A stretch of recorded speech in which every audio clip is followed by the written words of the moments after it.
Slovenia appears overwhelmed by the flow of refugees and migrants coming into your small country. Why has it taken you by surprise? Could you not see this unfolding over the last several months? No, actually, it was obvious that Europe is in a big test and that we were, in the last couple of weeks, massively overburdened with the influx of the refugees due to the different scenarios which happened on the migrant flow, which come from Western Balkans towards the Western Europe.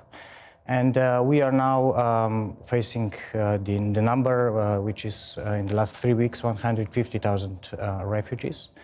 And we were the first Schengen country after the closure of Hungarian borders between Croatia and Hungary that do all the registration and follow the Schengen rules. How do you feel you're coping, though? Because many of the refugees themselves who are coming through Slovenia say Slovenia is the worst part of the whole journey. There are terrible reports from some of the camps that you've got people in, of people sleeping in the cold, the temperatures falling, of supplies of medicines not being available to these human beings who've already come from terrible situations. Well, these are individual cases which prove the case that the system is working. I can assure you well, it's that... not working if that's the condition. Well, it is. We have about 10,000 accommodations ready, and they are put in place if they want to stay in Slovenia, ask for international protections. There are actually only a few which ask for international protection, so the refugees, which are probably not just the refugees, which is the main problem, there are also economic migrants, which are coming through Slovenia and they have no intention to stay in Slovenia. So a lot of people are confused by this. I mean, why can't you just let them go? Why are you sort of herding them into these camps? No, they are not camps. They are temporary accommodations. They are free to go. It's a free country. Slovenia is a free country and part of the Schengen area. But the borders are often being policed. You know, there have been conflicts with riot police. No, and all that. We are a Schengen border. We have to comply with the Schengen rules.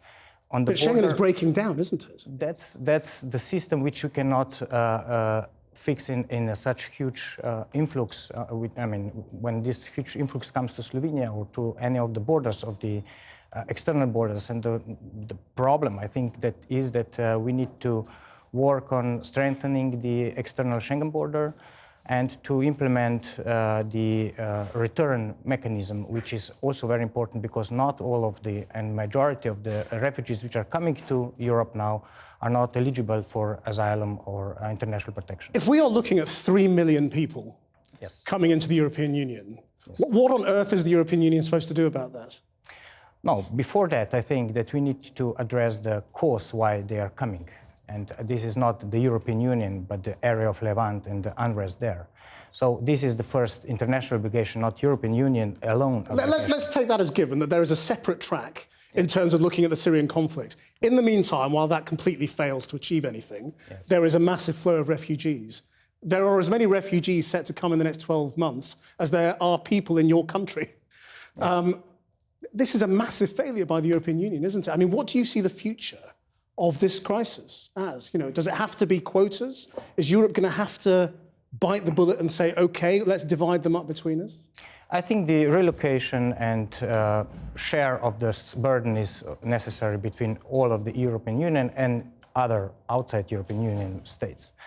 The problem we are facing is that some of the mechanisms can be put in place, like some kind of, as I mentioned, strengthening the external borders, which means that we now have some green line, which is not covered man by man, next one to another, like from the police. So there are mechanisms which we don't want to implement. But of course, after some countries which are more attractive, and this massive flow which goes through Slovenia is not meant to stay in Slovenia, but in other European Union countries, when the message from those countries come that some restrictions, not all the open door policy is not as open as is, and then that might be, some kind of messaging that this can stop in due course. Ambassador, thank you very much for coming. Thank you so much.